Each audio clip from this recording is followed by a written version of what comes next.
Hey, welcome to another great episode of the Real Deal Podcast. I'm your host, as always, Courtney Harding. Glad to be back with a new and exciting episode. It is Super Bowl 60. Wow, 60 years of Super Bowl. Can't believe it. It's here tomorrow. Super Bowl 60 between the Seattle Seahawks and the New England Patriots. If anybody predicted this Super Bowl in the beginning of the year, you guys should definitely play the lottery because I don't know anybody who in this space who predicted that. But here we are, two different teams in the Super Bowl. This is a rematch from years ago, the infamous Malcolm Butler interception on that. So we get that back. I think it was in 2014 actually. So we get that rematch with a whole new cast of characters, new cast of players. So, but before we get started, I got a great returning podcast family coming back to the show. So before I bring her on, hit my music. Let's get it.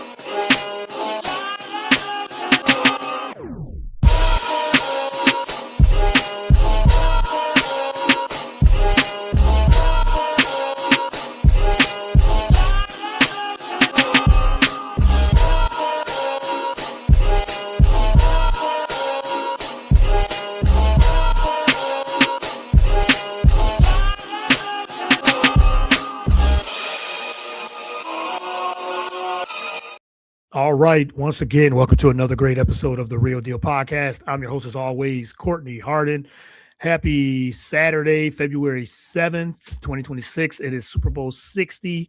Glad to do. We have a big preview show upcoming, and I got a great returning guest back on the show. One of my favorite people in this industry. So looking forward to getting her predictions. And she's a big Patriots fan, Boston fan through and through. So so I know she's excited to dive into this. And her New England Patriots are back in the Super Bowl once again. But before I bring her on, you can follow the show on all the podcast platforms. Wherever you get podcasts, we're there. Spotify, Apple, YouTube, BS3 Network, BS3TVLive.com. BS3 Network, Roku channel, iHeartRadio. Again, we're on all those platforms, and you can follow me on all the social media platforms, whether it's Twitter, Instagram, Facebook, TikTok, and Blue Sky. So let me bring in my guest podcast family. Been on the show many times. We exchange shows. I'm on her show a lot. She's on my show a lot. I think she's on my show at least a few times a year. So I want to bring her in. She is the host of the Boston Ballin podcast, also Locked On Red Sox podcast, sports reporter. She's out there doing a lot of different things as well for, all Boston sports, but not just Boston sports, but just in general, a little bit of everything. So let me bring in one of my favorite people in this industry, Gabby Maljanian. Gabby, welcome to the show. Really appreciate it. Hi, Courtney. Thanks so much for having me on. It's always a great time when we connect and talk sports. And it's funny you mention that we've done so many shows together because it's so true. And I wish I had kept track of each time so that we would know how many times it's been now, but it really has been a lot.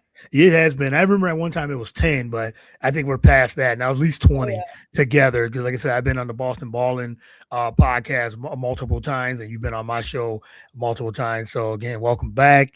I think the last show we did was a NFL preview, and I think we did some NBA too. So it was probably some NBA as well. So sometime in either August and October. So we did a couple of shows then. So so glad to have you back on. It's only right I had to get you on. It was perfect timing. Patriots in the Super Bowl, back in the Super Bowl again, and as you said, you report your fan, you report and do all types of things with Boston sports, with Boston Ballin and Locked On Red Sox. So it's only right to bring you back on. So again, thank you for doing this. Really appreciate it. Oh, of course, always. Yeah, I know. When you asked, I was like, I mean, the timing could not be more perfect. And we were just talking off air too. I mean, you and I did a football preview before the season started, and not even at any point did it cross my mind that we could be here now talking about the Patriots and the Super Bowl. I just did not think that was going to happen. So it's definitely cool that we were able to do this and think back to us having that conversation and kind of where they're at now. I think we both because like you said, you're very transparent and very realistic on your predictions for your teams. Of course, you're a fan, you want your teams to succeed and everything too. But I think we both are like, hey, if the Patriots can win 7, 8 games, maybe 9 at the most, that's an accomplishment in itself. But for them to win 14 games, win a division, go through the playoffs, and now they're here in the Super Bowl 60. I like I said, if anybody predicted the Seahawks and the and the Patriots to make the Super Bowl, I mean, good that's something, And I think we all probably my Eagles were one of the favorites in the NFC. Yes. Maybe the Rams. I know they were one of the favorites out of the NFC. Some had the Commanders with the year they had this last season, but injuries derailed their season. So those were some of the teams in the NFC. AFC is probably the Chiefs, Bills, Ravens. Those were probably some of the favorites out of the AFC. So none of them are in it. So two new teams, two different teams. So hey, we love it. Love to see it. Yeah, I definitely did not predict either of these teams Mhm. going into the season. These were not the teams that crossed my mind as, all Yeah, right, these are the teams that are going to be in the Super Bowl. So it's always fun when you have those surprise teams that kind of emerge. I definitely thought the Chiefs were going to be better this year than they were. For sure was picking teams like the Bills, the Ravens, the Chiefs. yeah, Those were the types of teams I thought we were going to see again come out of the AFC. And it's really exciting because you think about this Super Bowl and it really just shows that this is the time for the young quarterbacks. This is it's exciting thinking about the future of the NFL with this young talent in the league. And that's definitely a huge storyline in this Super Bowl. yeah. Huge storyline. Yeah, good point. Because this season alone has been. It was a lot of just a lot of different quarterbacks, a lot of different teams, and when you said one of the big storyline is the young quarterbacks, and your quarterback Drake May was that close to winning an MVP, had an MVP year, probably should have won the MVP. But Matthew Stafford another dominant year, great year as well. So it could have went either way. I didn't know who I would have picked Drake May, but not mad at Matthew Stafford winning MVP.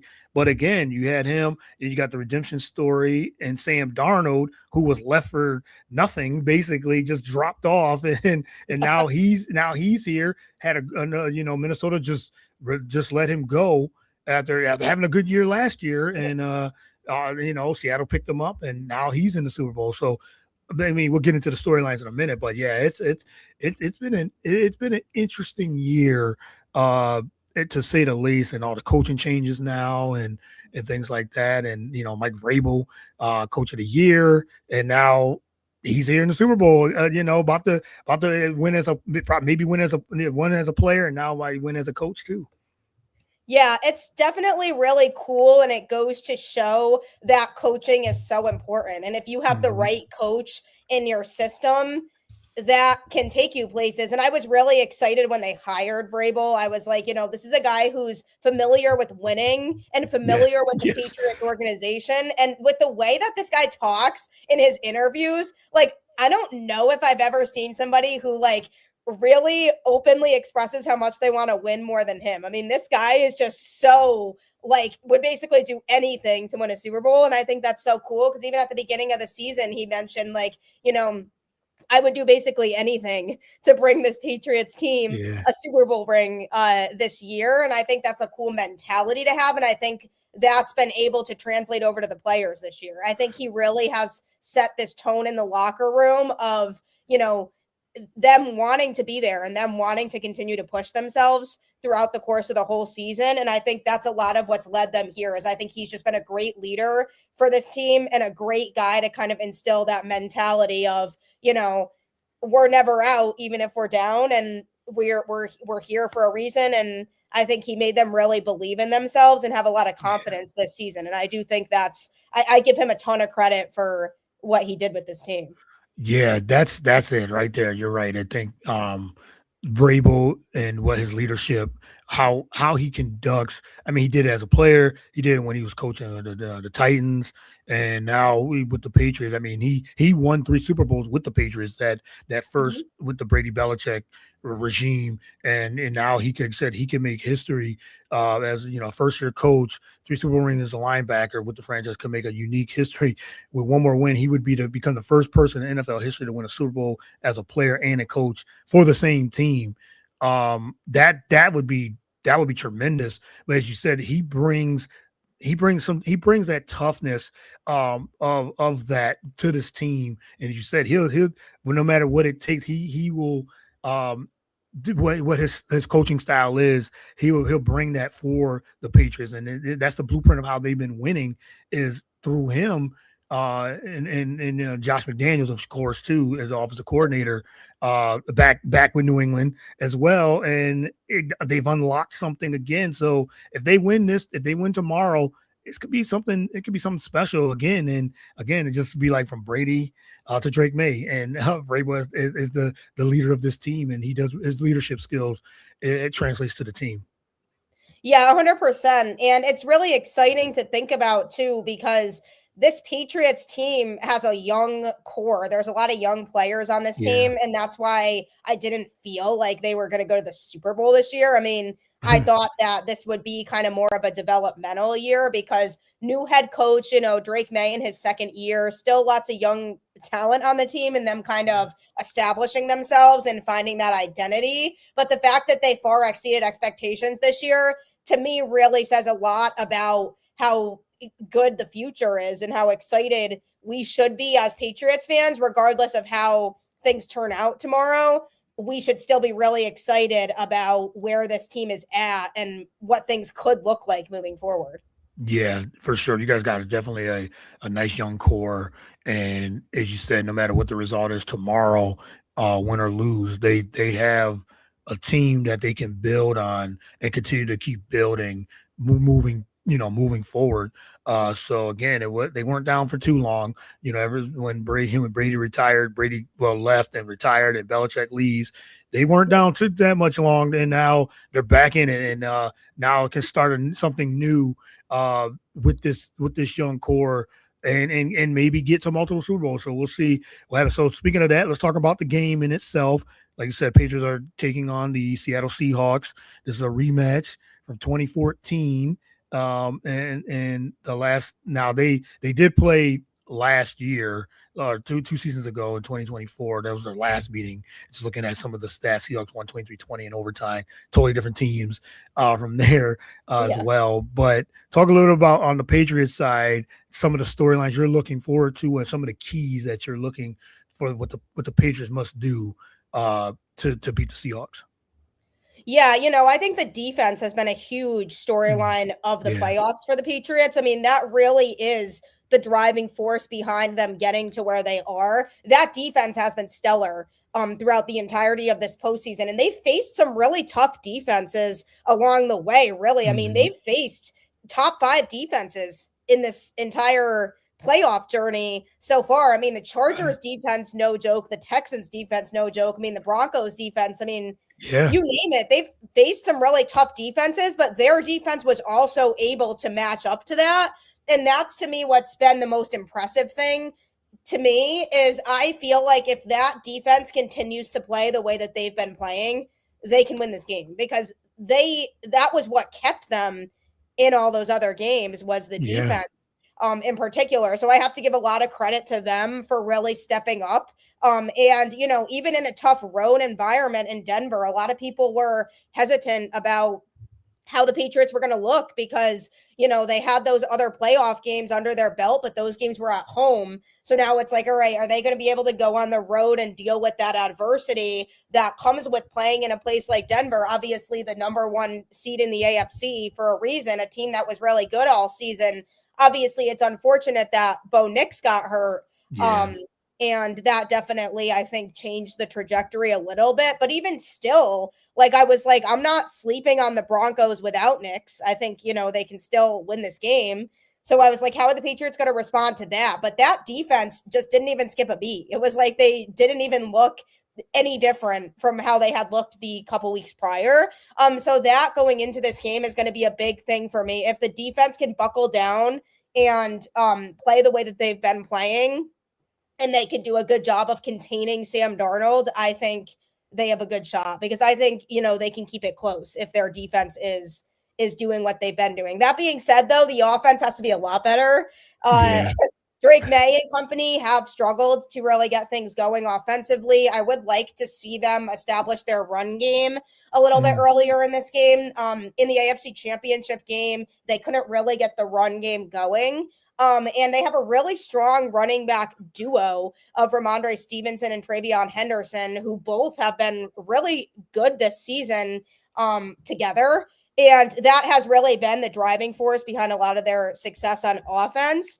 But they couldn't really get those two going in the AFC Championship, so they adapted, which I liked. They kind of changed a little bit of the offensive game plan after that. But I definitely do think the run game is going to be huge in this game for the Patriots. I think that's one of their biggest strengths, and they should try to establish that early on in this game. And if they do, I definitely think they have a shot. I'm seeing a lot of people on Twitter say they think that the Seahawks are going to blow out the Patriots. But, if the Patriots offense plays up to the potential that they can, I think this could be a really competitive game. I don't think the Seahawks are an astoundingly better team than the Patriots if the Patriots are playing at their best. Yeah, I agree with that. And you're right. I think the defense on the Patriots side has been tremendous. They've only allowed they've only given up 2 touchdowns in those 3 playoff games. And they've been able to really shut down those QBs. As you said, CJ Stroud threw 4 first half interceptions. They sacked Justin Herbert 6 times. Jarrett Stidham, yes, as a backup, they really shut him down too. So the defense has really put that effort in to win this, ways to win the Super Bowl as well. So I could see the Patriots continuing on with that theme of pressuring Sam Darnold. Even though Sam Darnold has played tremendous in these playoffs, in the big games leading into the Super Bowl, but with the way the Patriots couldn't win, as you said, defensively, continue to pressure and maybe force Sam Darnold to some mistakes and things like that. I don't feel like Seattle's going to blow them out either at all. I think it's going to be a really close game because you do got 2 good defenses on both sides. It just depends on who limits mistakes and everything too. But on the Patriots side, you like what you said, they got to get back into, hopefully Drake May can reclaim his regular season form. And I think that's where, the struggles offensively that they've had in the postseason offensively, get back to running the football and those timing plays and throwing the football down the field with the run game as well. I think that's where they can get back into offensively. But like you said, yeah, they got to definitely get back to what they were doing offensively in the regular season. Yeah, absolutely. And it's interesting because people are like, well, Drake May's never been in a Super Bowl atmosphere. And I'm like, well, neither has Darnold. Like, yeah, right. That kind of goes both ways too. Like, yeah.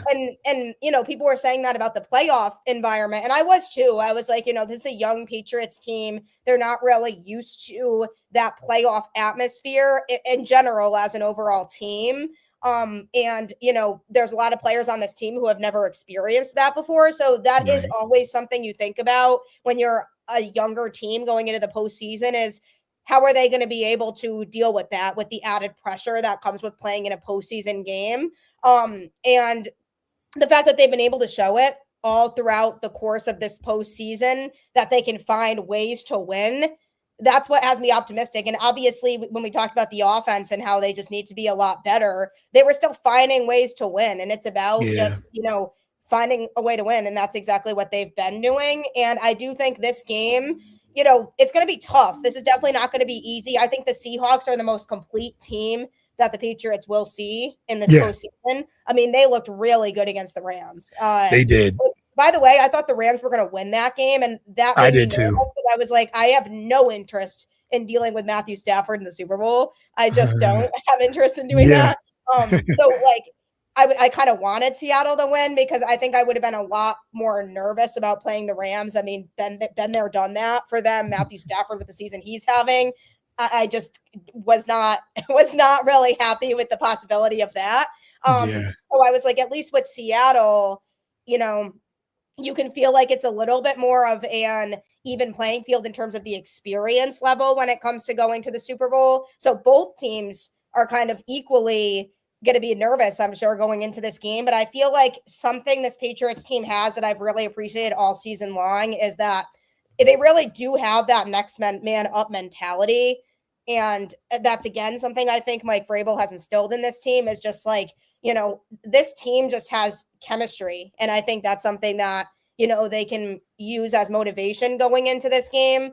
And I'm really excited to see how that plays out. But the offense, no doubt, needs to be better. Drake May needs to be a lot better. And they just need to try to get their offense going and established earlier. And granted, like, we do have to keep in mind too, the defenses they've played in this postseason run obviously have been tough defenses, but I do not think they win this game unless the offense plays better than they did, because I don't think this is going to be the type of game where they can get away with winning if their offense isn't 100%. I think their offense needs to play the way we've seen them play in the regular season in order for them to have a shot, because this Seahawks team is good. And I think, I don't really see a lot of holes overall in that team. So I think this is the type of game where they really have to buckle down and the offense just has to be better. Yeah, offense definitely have to play better. As you said, if they can get Drake May, if he can give him time and limit the pressure, because Seattle's going to bring pressure. They're going to bring a lot of pressure and try to get Drake May to throw a pick or get him to turn the ball over. And if they can give him time, he can step up and make those plays like he was doing in the regular season. Then New England can move this football against the Seattle team, because the Rams were doing that. The Rams were moving the ball against the Seattle defense. And Seattle got a really good defense as well. But if they get pressure on Drake May and he start making mistakes, yes, the defense of the Patriots can hold it down on the other end. But it could be one of those things where a couple of times, then Seattle might break through with their running game as well. And then JSN might break out. You just don't know. I think Seattle has more ways to win. Because like I said, I think they are the better team, but I just think it's going to be low scoring. I think it's going to be very close. I'm thinking, I haven't did a score yet, but I'm thinking more like 2017, 2016. I'm going Patriots, 2016, but it's definitely going to come down to who's going to limit the mistakes for sure. And what defense can step up. But shout out to Nathan Ramachandra. He just said happy Saturday. I know he's at Radio Row in San Francisco. He said good luck. And he said the Patriots must establish the running game early. We agree. I think they will. I think they are going to have to establish the run game first and foremost. And if they do that, the Patriots do that, I think they can that'll limit Seattle from pressuring Drake May into mistakes.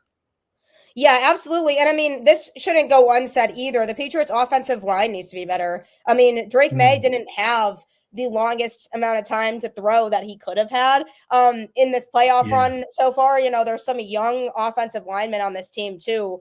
They need to step up and they need to be a lot better against that defensive pressure. And that's something too that I'm going to be looking at in this game tomorrow. Is we haven't seen the best performances overall out of the offensive line in this playoffs. And I do think that's something that's going to be very important against a really tough Seattle defense in this game as well. And just being able to protect Drake May, because if he has the opportunity to throw, I mean, we've seen it. We've seen the types of plays that he can make if he has the time. So if the offensive line is able to give him that time, I do think that the Patriots do have the weapons to where they could make this work. I mean, even the receiving core, I mean, guys like Matt Collins, Stephon Diggs, Kyle Williams, those guys have stepped up this year.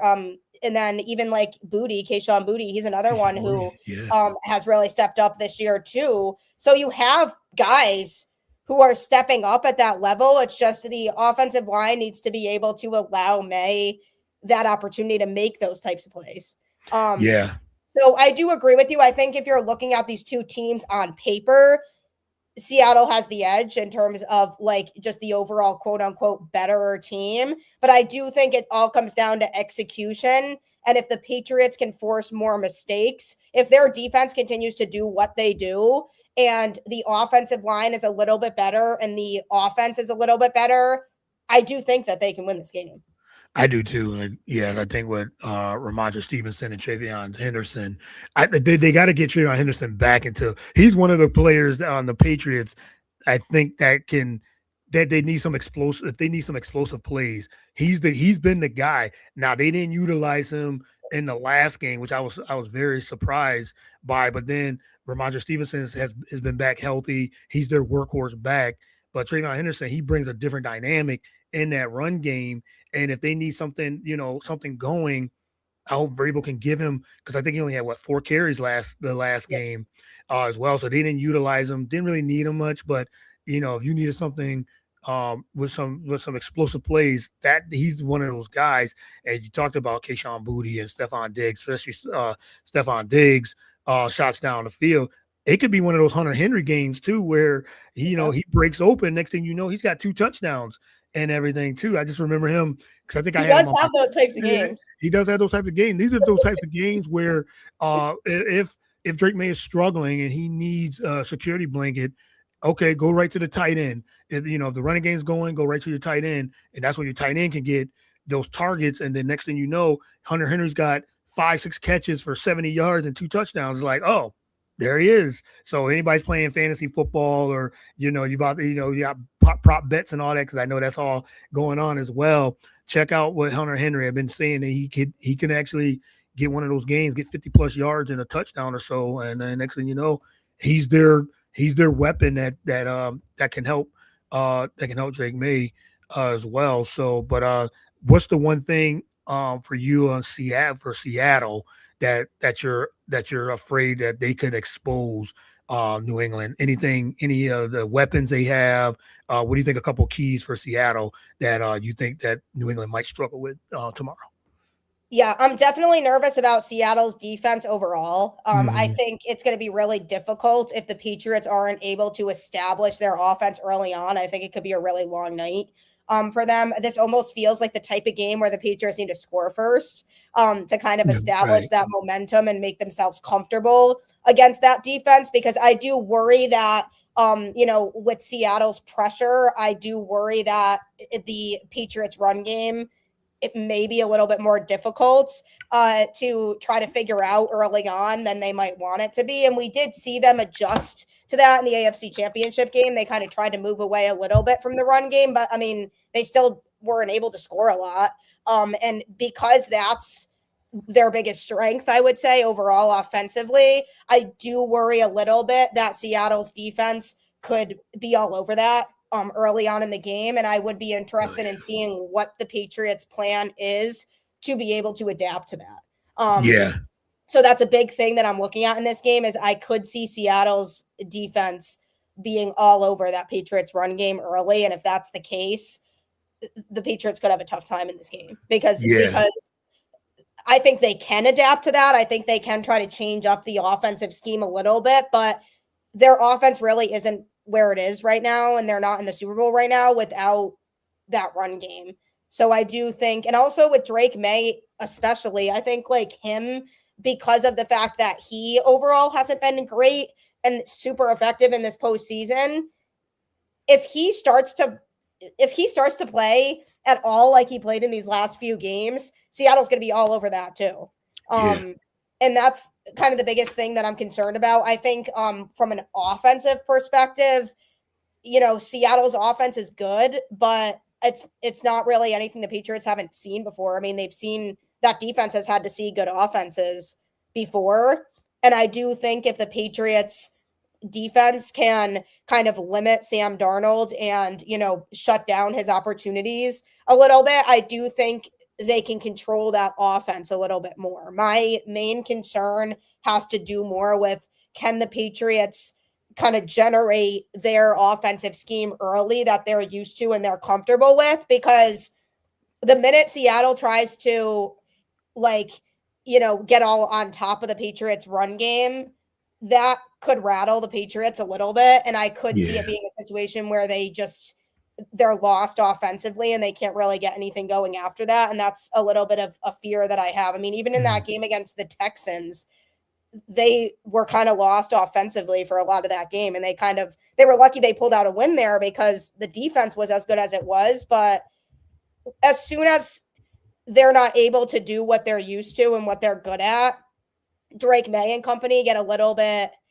rattled, and I'm a little bit Yeah. concerned about that and their ability to bounce back from that. Yeah, they get a little stagnant. I agree. I think when if they're not able to establish that run, and as you said, if Seattle gets a couple of plays, you said pressure on Drake May, they stop the run, and they're able to do three and outs, three and outs, three and outs. That's what you said. New England will get stagnant and they can't establish anything. And I think that's where again Trayvon Henderson and Hunter Henry I think will be the keys of that regard. But then again, that you have to if they pressure Drake May, because you're right, he's been sacked 10 times in the last 2 games and negative plays, and in those third and long situations for a young quarterback in this magnitude of a game can rattle someone like him as Yep. well. So I agree with you 100%. They have to establish that a lead, a run, get that offense identity early before, because then because I think if they do that, that gets Drake May and that offense settled in. Now it's like, okay, we're settled. If you said it's like 14-13 or 13-10, okay, we're settled. We know how we can move this ball against the Seattle defense on that end. But you said Seattle defense is really, really good. It can be really, really good. The offense can be real good. But again, Sam Darnold, you have to always still worry. As great as he's played, you still got to worry, okay, is he going to go back to that Sam Darnold where he gets rattled and playing a good defense? Now, he shredded that top 10 Rams defense this past, 2 weeks ago.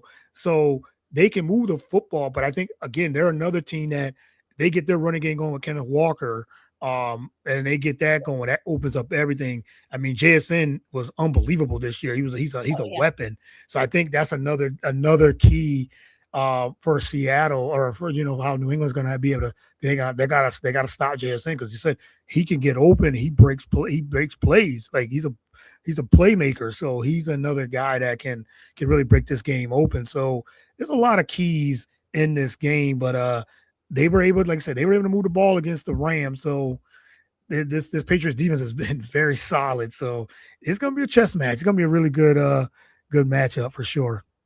Oh yeah, I'm really excited about it. And I do think too, like, I mean, there were some notable things in the Patriots Broncos game that, really basically called game for the Patriots. One was an interception late, and one was a blocked field goal attempt. And those two moments to me are maybe the types of moments here that could help change the momentum for the Patriots too, because with how good this defense has been, I just feel like they're going to have to lean on the defense primarily again in this game, just because, not that I'm not confident in the offense, but more that I'm significantly more confident in the defense. And it almost feels like the defense making big, crucial plays like that could be what kind of sets the tone in this game.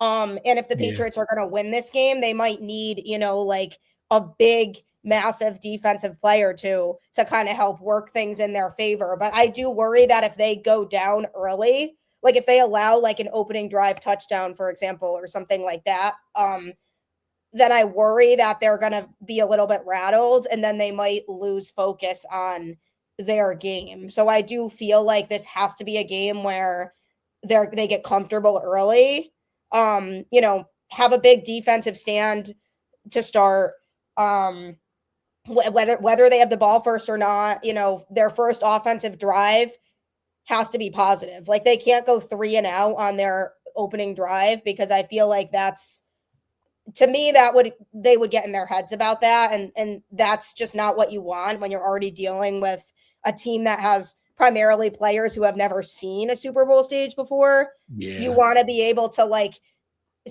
see, okay, even if we don't score on the drive, there were some positivities here and this is what worked. So I think this is a Patriots team that it's going to be really important, whatever that first drive is that they have on offense, how that plays out, I think is going to be huge for their mindset for the rest of the game. I agree 100%. Got a couple of shout outs as well. Nathan says he gave a birthday shout out to friend Lexi DeVito, who is the mother of her client and friend Tommy DeVito. All right. Yep. And then he got Patriots winning 27-20. That'd be I high like scoring. that. Yeah, yeah, I yeah. like that. Good pick. Yes, yes. He says great points. He said great points from the both of us. Thanks, man. And also comment and on Instagram as well from Chris Drummond. He said he thinks the defense will dictate the game.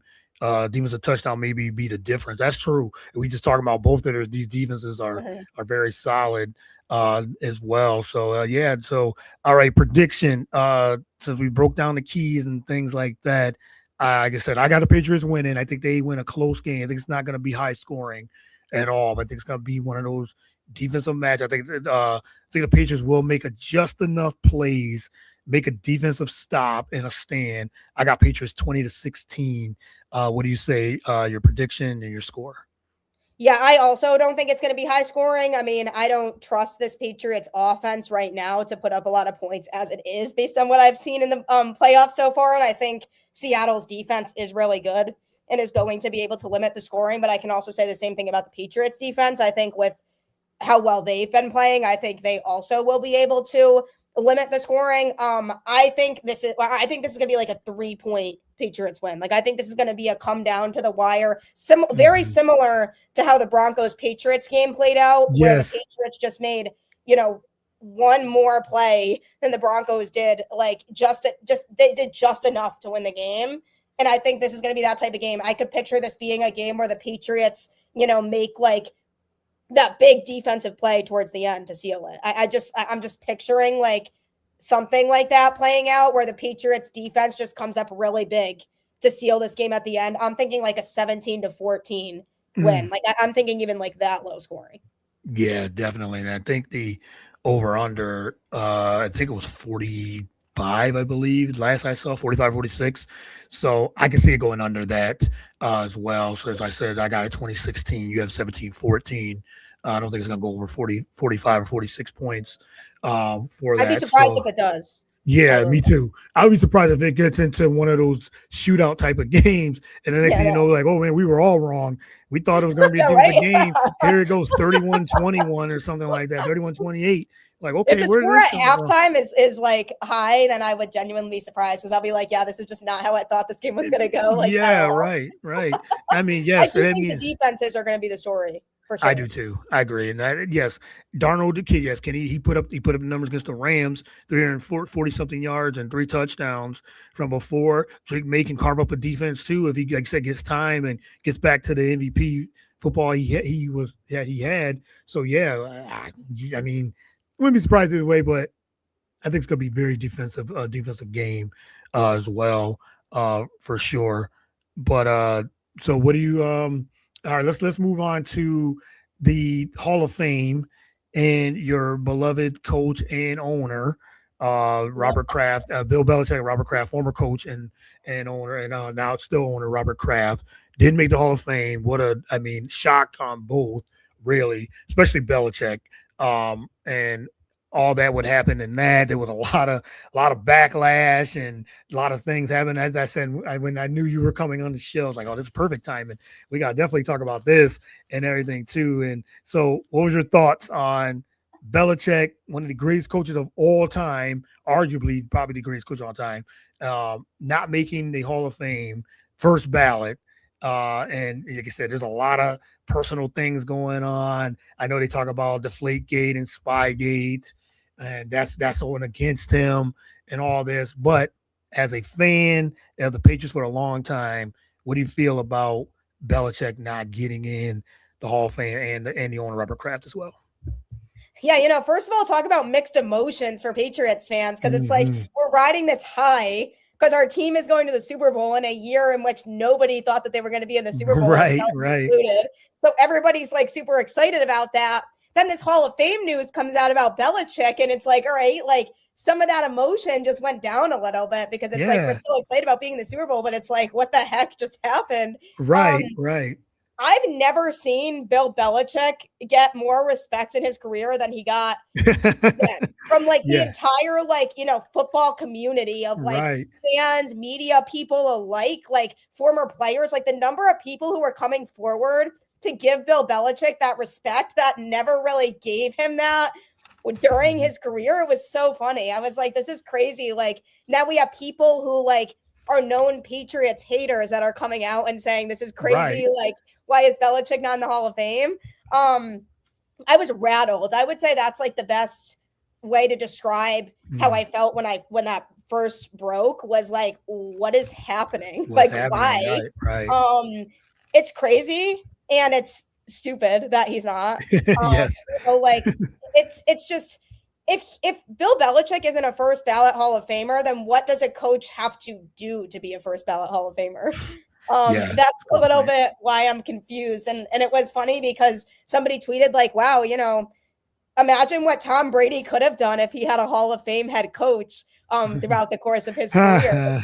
And it's just like, I'm appalled. I think it really brings to light, this whole Hall of Fame voting process, and the fact that this is just kind of appearing like it's a joke now, because if anybody should be a first ballot Hall of Famer as a coach, it's him. I mean, what he's accomplished as a coach, you can't really make an argument that there's somebody else that should be a first ballot Hall of Famer over him.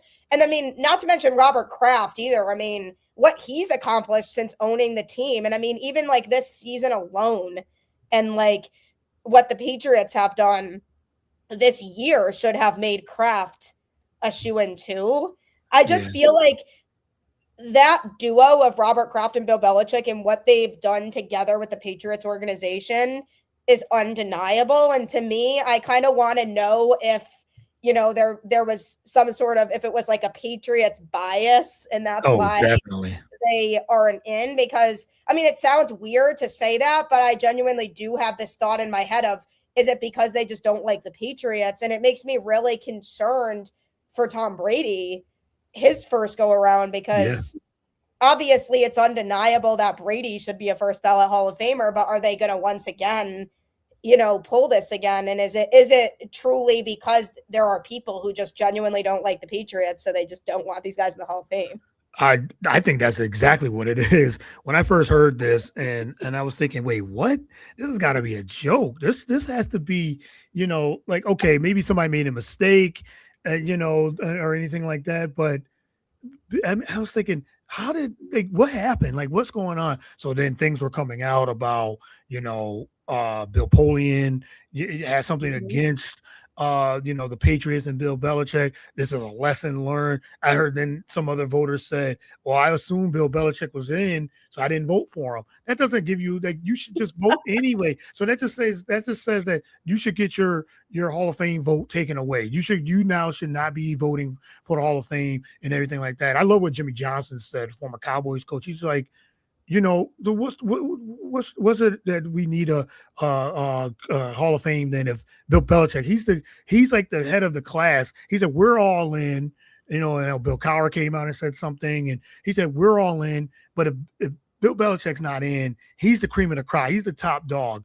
and he's not in first ballot, then why are we in, and everything too. And I think Rob Gronkowski said the same thing. He was like, okay, if Bill Belichick doesn't get in first ballot, then Andy Reid shouldn't get in first ballot. Then he was saying that. I'm thinking, okay, maybe he's got a point, because Andy Reid would be the next best coach, great coach that gets in outside of Belichick. So yeah, it was like, I just thought like, and it had to be, it was definitely a bias of Patriots. And it was so much, I mean, you should take that, and when you're a voter, you should take that bias out when you vote. Yeah. It's like, you shouldn't hold that against, just because, okay, I'm not a Patriots fan, but you can't just take someone that was great, all-time great, and not put him in first ballot. And so, and we were talking off camera, we were saying how, okay, what does this say now for Brady? If he doesn't get in, there's got to be a revolt. There's got to be something. If he doesn't get in first ballot, the system is broken, and they need to just take everybody's vote away.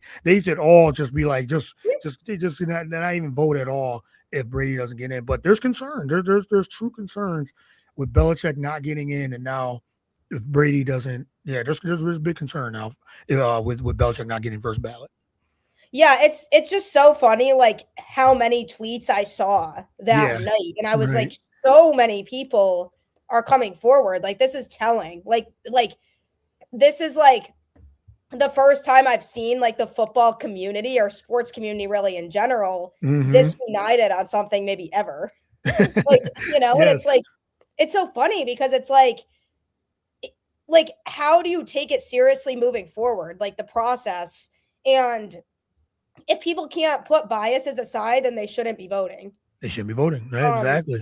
And that's kind of where I'm at with that. Like, why are you getting a vote if you can't be like, oh, like, even though I hate the Patriots, like, I still have eyes and I can see that Belichick should be in the Hall of Right. Fame. Like, and there were Exactly. so many former players of his that were coming out and saying, like, I've never met anybody who truly genuinely appreciates our game and its history Yep. more than Belichick. And that was another big thing. Like, they were like, just how much I learned from him about football history and all that. They were like, I just really appreciated him for that. And it's just every single player who had played for him who said something, it was just so obvious that they were just like fuming. They were like, this doesn't make any sense. Like, how do you possibly put another coach in first ballot ever again if it's not going to be Belichick? Yeah, that's a really good point, and it was definitely puzzling to say the least. That, as you said, 6 Super Bowl championship doesn't get first ballot. It's like, and they can't use the argument that Brady made Belichick and this and that. Hey, you can't use that. It's Belichick was it was a big part of that, and with Brady, they were together, they were joint at the hip, together, winning those Super Bowls, and you can't win without the other. Yes, Brady went on and won another one. Yes, for sure. That's how great, that's how good and great he is and was. But But who's to say that Brady wouldn't have been as good as he was if it weren't for versus Belichick? Belichick, exactly. Him, Yeah, like yeah, making yeah, him what he was. That's also yeah. like a factor in it that I think sometimes people ignore. Yeah, they definitely ignore it. This man has won.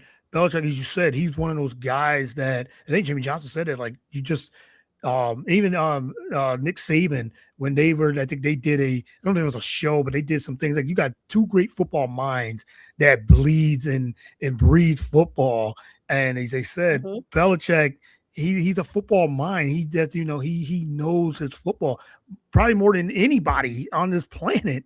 That the type of mind that he is, and he knows his football. So a guy like that, a mastermind like him, not in the Hall of Fame, 6 Super Bowl championships, second on the all-time wins list, doesn't get in first ballot. Like you said, there should be no Hall of Fame for coaches then. There should not be a first ballot Hall of Fame for coaches. And I think T.O. said the same thing. Now, he should have been a first ballot. He got it, I think, third time, but they talk about his antics and all these things. It's like, the man put up numbers. He was an all-time great. It's a bias. It's always a bias when it comes to these Hall of Fame. It's just like with Derek Jeter not getting unanimous. That was crazy. Now, yes, it was a Red Sox. It was a Red Sox and I writer. hate the Yankees too. Yeah, and they hated the Yankees. And then you're a Red Sox fan that don't like the Yankees, but how great someone like that is. But they didn't get in because a Red Sox writer said, well, unanimous, I should say, didn't get a unanimous because there was one voter that just hated the Yankees that much. It's like, come on, put that bias aside. If you're on the Hall of Fame committee and you're voting, you gotta put those biases aside. And anybody that's a great, you have to put him in first ballot. He will get in, but it's a shame that he's not first ballot for sure. Yeah, no, he'll definitely get in, but like, people are really looking at the system now. Like, does something have to change? Like, do people need to not be eligible to vote because this is ridiculous? Yeah, wait a year. That was the whole thing. Like a punishment, like he was a kid. Wait a year. Like, come on, this is all time. This is an all time great coach, if not the greatest coach of all time in NFL history, and he's not first ballot. It's like, yeah, the system's broken. You're right. It is a big, huge joke. So, but I think we covered everything that on the football side. I wanted to ask you before I let you go and ask you about Boston Balling. I see you put a lot of content out lately, and you've been doing it almost every day, which I've been loving to see. And I remember I reached out to you and say, hey, I see Gabby's on again. It's like, okay, she's pushing out this content with the Boston Balling, putting more out there and everything too. So talk about how that's been, kind of, doing almost daily now, on top of Locked On Red Sox, which is, Yeah, I know baseball season's starting to start real soon. You just said you booked your trip to Florida to get away from this cold weather Yep. to go to, for Boston spring training soon in the next couple of weeks. So, but talk about with Boston balling and doing almost a daily show now.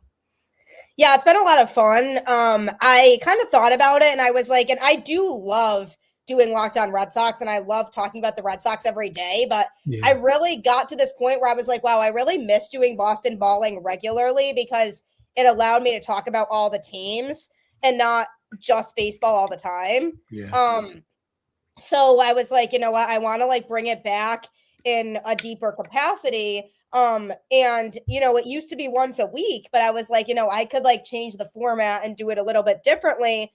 So I've been doing it 4 days a week. Mondays talking about the Patriots, Tuesdays Celtics, Wednesdays Bruins, Thursdays Red Sox. And I was like, I'm also bringing it back at a time where it's a great time for Boston sports. I mean, obviously the yeah. Patriots are in the Super Bowl. The Celtics and how well they're playing without Oh my Jason goodness. Tatum, I don't think Yeah. anybody expected that either. That's a whole Yeah. nother topic as well. That they're where they're at now with the possibility of Tatum coming back. The Bruins are playing better than people thought. Baseball season starting soon, so I was like, this is a good time to kind of amp it back up. So that's where Yeah. we're at. Yeah, you've definitely amped it back up. And I remember you were talking about this during basketball season, actually. And we were talking about the Celtics and how we thought, they'll probably be playing, depending on when Tatum comes back. And they've definitely have has surprised even Celtics fans how good they've been. Oh Like, yeah, what are they, second, third seed, I think right now, second, second third in the place, East right now. Yeah, second in the East right now behind Detroit. And they just got Vucevic in a trade, so that was big for them. Was stretch five to fill in that Porzingis, Al Horford. Next thing now, Porzingis yeah. is on Golden State with Al Horford playing. They'll be playing together. If Which is if funny how that works how out. that worked out. You're right, right. So, but you said with the way Boston sports has been, I mean, a lot of good to great seasons. He said Patriots in Super Bowl, Bruins playing better than people expected. Celtics are playing very well, and then baseball season getting ready to start. So I saw you've been amping it up. You've been having a lot of good guests as well. So I've been seeing that you amped it up. So I'm glad to see. As I told you before, the more content you're putting out there. It's been good to see. Oh yeah, thank you. I really appreciate it. And yeah, I know it's definitely been a lot of fun. Definitely looking to hopefully continue that. So we'll see how things go there. But I am excited for the potential of, possibly in the next month, Jason Tatum coming back. I think from a recovery standpoint, I think he's close to Yeah. being back. He was saying, like, I don't know if I should come back and ruin the chemistry they have.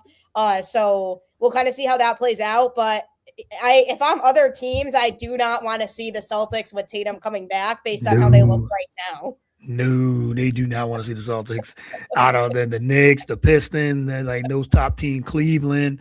They do not want to see with a No. healthy Tatum. If Tatum is a healthy Tatum, one of the top 5 to 7 players in the league, comes back to a team that's playing really well. And I know he did say that, and I can see him going either way. I can see it if he doesn't want to ruin the chemistry and say, okay, I'll just sit out the whole year, see how it goes. But it's it's almost like, don't have to make any trades. You're getting Jason Tatum back in the lineup. Literally. You don't need a free agent or anything like that. You're getting one of the top players in the league back into this lineup.